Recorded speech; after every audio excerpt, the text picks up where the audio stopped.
12장 27절에서 36절 말씀입니다. 요한복음 12장 27절에서 36절 말씀을 한 절 한 절 교독합니다. 지금 내 마음이 괴로우니 무슨 말을 하리요? 아버지여, 나를 구원하여 이때를 면하게 하여 주옵소서. 그러나 내가 이를 위하여 이때에 왔나이다. 아버지여, 아버지의 뜻을 영광스럽게 하옵소서 하시니 이에 대해서 승리하였으니 내가 이를 영광스럽게 하고 또 다시 영광스럽게 하리라 하시니 곁에 서서 들은 무리는 천둥이 울렸다고도 하며 또 어떤 이들은 천사가 그에게 말하였다고도 하니 예수께서 대답하여 이르시되 이 일어난 것은 나를 위하여 아니하며 너희를 위하여 하시니라. 이제 이 세상에 대한 심판이 이르렀으니 이 세상의 임금이 쫓겨나리라. 내가 땅에서 들리면 모든 사람에게로 이르리라 하시니 이렇게 말씀하심은 자기가 어떠한 죽음으로 죽을 것을 보심이로라. 이에 내가 대답하되 우리는 죽어서 그리스도와 영원히 시작을 하거든 너는 자의 자가 되리라 하니라. 이는 내가 예수께서 이르시되 아직 잠시 동안 빛이 너희 중에 있으니 빛이 있을 동안에 다녀 어둠에 붙잡히지 않게 하라. 어둠에 다니는 자는 그 가는 곳을 알지 못하느니라. 너에게 아직 빛이 있을 동안에 빛을 믿으라. 그리하면 빛의 아들이 되리라. 예수께서 이 말씀을 하시고 그들을 떠나가서 숨으시니라. 아멘. 기도하겠습니다.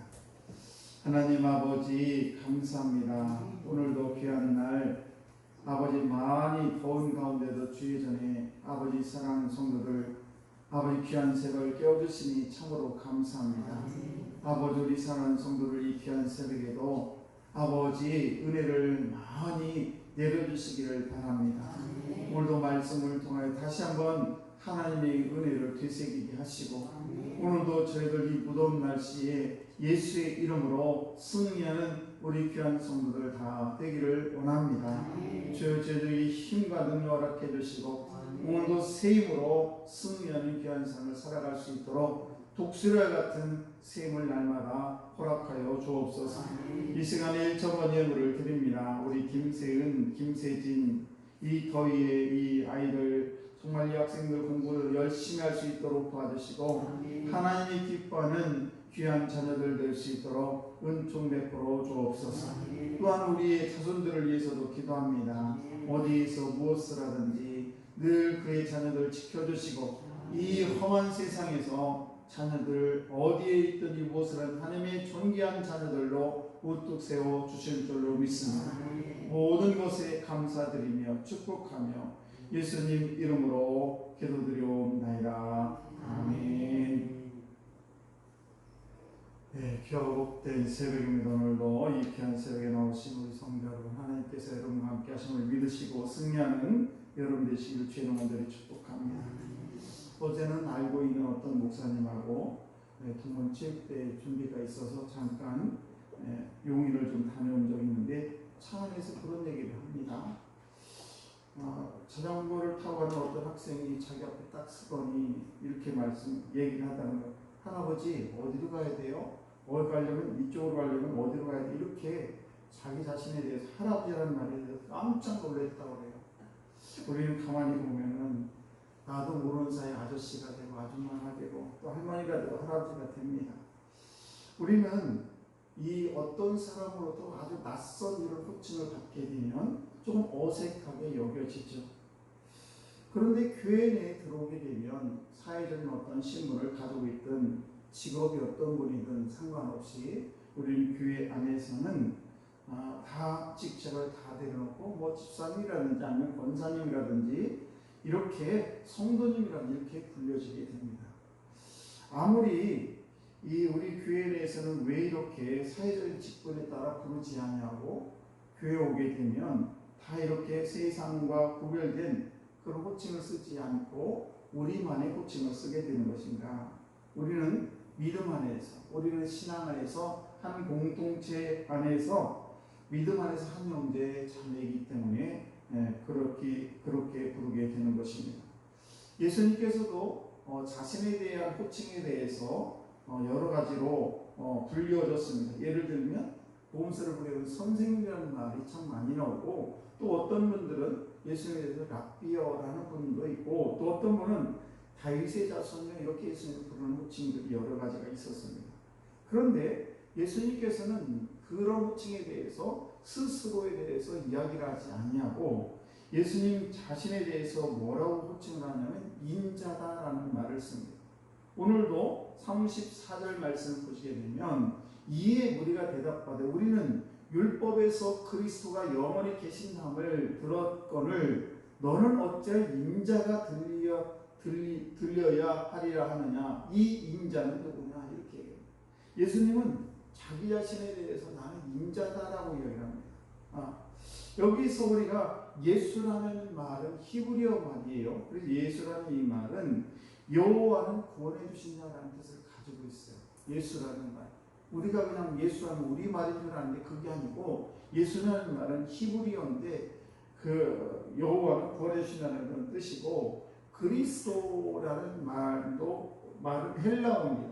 그래서 이 그리스도라는 말은 기름을 부은 자라는 뜻을 가지고 있죠. 그리고 히브리어는 이제 메시아라는 뜻 같은 뜻이에요. 히브리어는 메시아라고 하고 헬라어는 그리스도라고 하고, 그리스도라는 말은 기름을 부은 자, 기름을 부음을 받은 자라는 뜻입니다. 그래서 우리가 그리스도인이라는 이 말은 우리는 기름을 부은 자들이라는 뜻이에요. 얼마나 복된 그런 호칭인지 모릅니다. 아무튼 이렇게 교회 다니는 사람, 또 특별히 예수님에 대해서 스스로에 대해서 인자다라고 말씀을 하고 있는데, 그래서 인자라는 이 말은 이 여러 가지가 있는데, 그 중에 오늘 34절 말씀을 보시게 되면 너는 어찌하여 인자가 들려야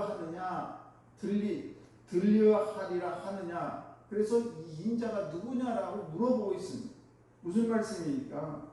이 들린다라는 이 말은 제가 어린 성경을 한번 찾아봤어요. 어린 성경에 뭐라고 기록되어 있냐면 34절입니다. 그때 군중들이 예수님께 우리는 율법에서 그리스도가 영원히 계신다고 들었습니다. 그런데 어째서 선생님은 자신이 죽을 것이라고 하시니까 그리스도란 도대체 누굽니까 하고 묻자라, 이렇게 어린 성경에 기록이 되어 있어요. 그러니까 인자가 들린다라는 이 말은 인자가 나무 꼭대기에 이렇게 올린다라는 뜻을 가지고 있는 거예요.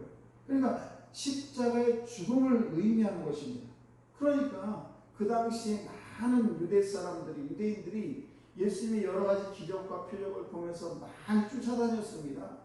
그런데 느닷없이 예수님께서 하시는 말씀이 인자는 들려야 한다라는 그런 말을 하시는 거예요.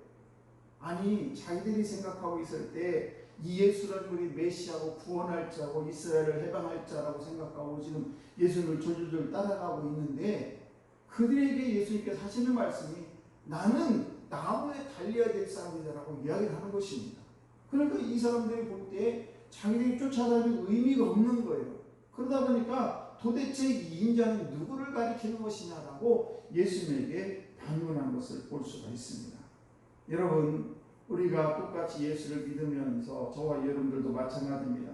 도대체 우리가 예수를 믿는 이유를 우리가 여러 가지가 있는데, 그 중에 우리가 예수를 믿으면서 우리의 마음의 평안이 온다거나, 아니면 우리가 예수를 믿을 때 어떤 두려움이 사라진다거나, 저한들이 예수를 믿을 때 건강이 회복된다거나, 여러 가지 우리가 예수를 믿으면 여러 가지 현상들이 많이 일어나죠. 그런데 우리가 예수를 믿었는데 오늘날 갑자기 예수라는 분이 갑자기 하시는 말씀이 인자는 들려야 된다, 이렇게 말씀하실 때에, 아니 예수님이 죽는다고? 나와 무슨 관계가 있단 말인가 라고 생각할 때가 너무 많습니다. 그러나 저와들이 오늘도 기억해야 될 것은 뭔가 하면, 단순히 우리가 예수를 믿으면서 예수님의 교훈을 받고 그 교훈을 생각하는 것이 거기서 그칠 것이 아니라, 정말 예수를 믿는 것이 어떤 의미인지, 우리가 영원한 삶이 무엇인지, 왜 예수님이 이 땅에 오셔야 되는지 그 이유를 반드시 알아야 된다는 사실입니다. 한 예를 들어서 말씀을 드리겠습니다. 제가 어렸을 때는 거의 집집마다 돼지를 키웠어요. 저희 집에도 어렸을 때 돼지를 키운 기억이 참 많습니다. 제가 아주 어렸을 때 보면 한두 마리를 꼭 키우고 어떤 데 새끼를 낳으면 많이 키우고 그랬는데, 그런데 이제 돼지들이 먹는 것이 대부분 뭐 쌀뜨물이라든지 아니면 보리물, 뭐 뜨물 이런 것들 거의 뭐 제가 볼 때는 거의 물반이에요. 거기에 뭐 여러 가지 설거지하고 나머지 이런 것들 돼지 그 밥솥이라고 그랬는데 거기다 이렇게 구워진 걸 막 하면서 막 거품 내면서 뭔가를 찾아먹으려고 애쓰는 그런 돼지 모습을 보는데, 그런데 어느 날 어머니나 또는 아버지가 돼지에게 맛있는 것을 주는 거예요. 많은 것을 갖다 줍니다. 안 주던 것을 줘요. 뭐 보리쌀을 삶아서 갖다 준다거나 뭐 이렇게 합니다. 왜 저렇게 어머니 아버지가 갑자기 돼지에게 많은 것을 줄까? 그런데 돼지는 그것도 모르고 막 열심히 먹죠. 그런데 그날 아침이다 새벽이 되면 돼지 장사가 와요. 큰 저울을 가지고 와가지고 그 돼지를 답니다. 그래서 뭐 몇 근 해가지고 얼마 돈을 주고 이제 파는 거지. 돼지는 아무것도 모르고 그것을 먹느라고 정신이 없어. 너무 맛있습니다. 무슨 말씀입니까? 우리 예수를 믿으면서 정말 우리가 그분이 도대체 어떤 분인가, 나하고 어떤 관계가 있는가, 그분이 나에게 꼭 이런 여러 가지 문제만 해결해 주시는 그분인가. 그런데 그게 아니고 우리의 영생에 대해서 우리는 다시 한번 생각해 볼 필요가 있다는 것입니다. 저놈들이 예수님 십자가에 달리지 아니하면, 저놈들이 그 예수의 보혈의 피로 우리가 구원을 받지 못하고 영원한 생명에 들어가지 못하기 때문에, 이분이 지금 예수님께서 하시는 말씀 인자가 들리하리라는 이 말을 지금 많은 유대인들은 이해할 수가 없었습니다. 왜? 자기들의 메시아로 생각했고 자기들을 구원할 자로 생각했는데, 그들의 구원은 뭡니까? 육신적인 구원만 생각했던 것이죠. 그래서 자손이 잘되고 그 나라 해방을 가져오고 자기들이 어떻게 하면 편하게 살까라는 것에 대해서 생각만 했기 때문에, 예수님이 인자가 달려야 된다는 그 말에 대해서는 자기들이 그렇다면 우리 예수를 왜 쫓아다니는가 이러면서 예수를 떠난 사람이 너무 많고, 결국은 그들이 호산나 호산나 예수를 환영했던 그들이 뒤돌아서 가지고 예수를 십자가에 못 박으라고 소리를 치는 사람이 되었다는 사실입니다. 오늘도 우리가 예수를 믿다가 혹여나 우리가 실족하고 넘어질 때가 있습니다. 내가 원하는 그 예수님, 나의 질병을, 나의 가정을, 나의 자녀들을 다 이렇게 회복시켜 주시고 다 모든 걸 해결해 줄 알았는데 왜 그분이 십자가에 매달려 돌아가셔야 되는 건가 라는 것을 우리가 잃어버리게 되면, 그 진정한 의미를, 가장 예수님이 이 땅에 오신 그 목적을 우리가 잃어버리게 되면 우리는 그 문제에 대해서 실족할 때가 있다는 사실입니다. 오늘도 저와 여러분들이 예수님이 이 땅에 오신 가장 큰 목적은 저들의 모든 육적인 모든 문제를 해결해 줄 뿐만 아니라 우리의 영원한 생명을 주시기 위해서 이 땅에 오셨다는 것을 꼭 기억하시고, 우리가 그리스도인으로 기름 부은 자로 이 세상을 살아갈 때에 그분이 나의 구원자가 되셨기 때문에 저희들이 그리스도인이 된 줄로 믿습니다. 그런 마음을 가지시고 오늘도 그 축복 가운데, 그런 하나님의 은혜 가운데 은총 가운데 살아가는 저들 다 되시기를 주의 이름으로 축복합니다. 기도하겠습니다.